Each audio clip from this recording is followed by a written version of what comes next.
Okay. Great morning, guys. Okay, mga Bible believers. Kumusta kayong lahat? Okay. Sinasabi ko na sa inyo na lahat na natuklasan ko about the Bible, akong i-share sa inyo, guys. Kaya isa-isahin ko from cover to cover. I-share ko sa inyo. Mga Bible believers and mga Bible lovers. Okay.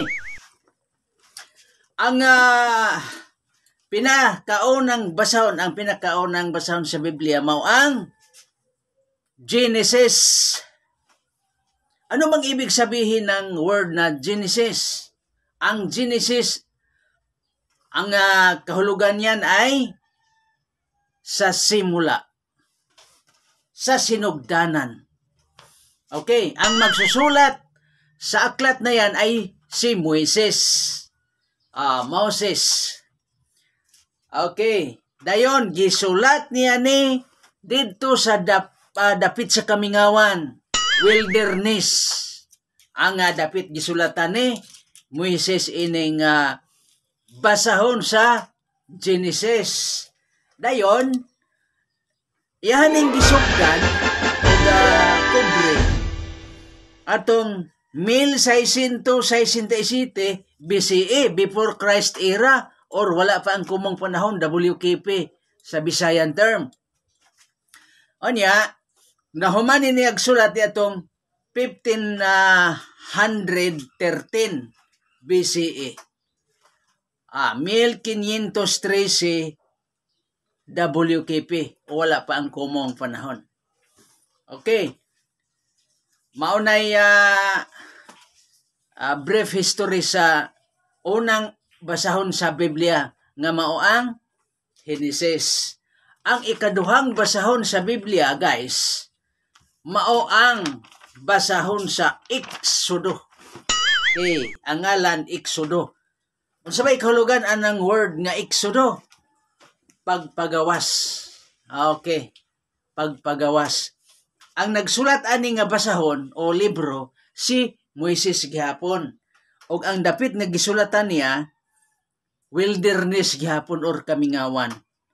Unya nahuman po ni agsulat niya atong 1667. Unya gisugdan niya ni atong 1512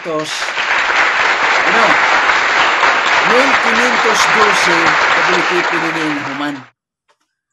Okay. Mao na mga lakbit saysay sa nagunang duha ka basahon sa atong mga Biblia, guys. Una ang Genesis ug dayon ang Exodo. Okay. Nganong kinahanglan nga mainteresta niini, mga higala? Bakit ba tayo mangialam ni may kalabutan ani? Okay, guys. As a human being, part tayo sa human history. At ang Bible, ang history na nandiyan tayo. Walang ibang aklat sa buong daigdig o sa buong mundo na nandiyan ang human history. Ang Biblia lang. The only Bible. Okay. Dapat tayong maging interesado nito, mga kaibigan. Okay. Part tayo ng human history as a human being.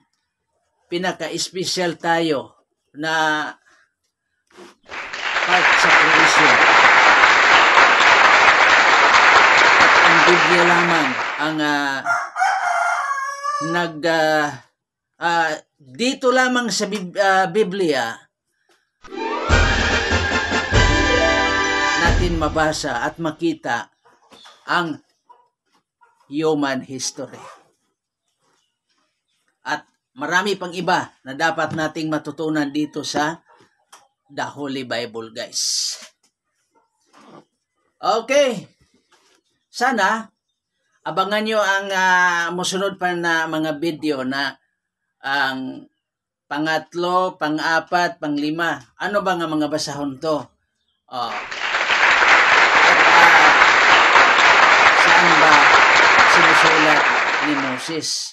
Dahil ang nagunang limang aklat ng Biblia, si Moses ang nagsulat ng limang yan.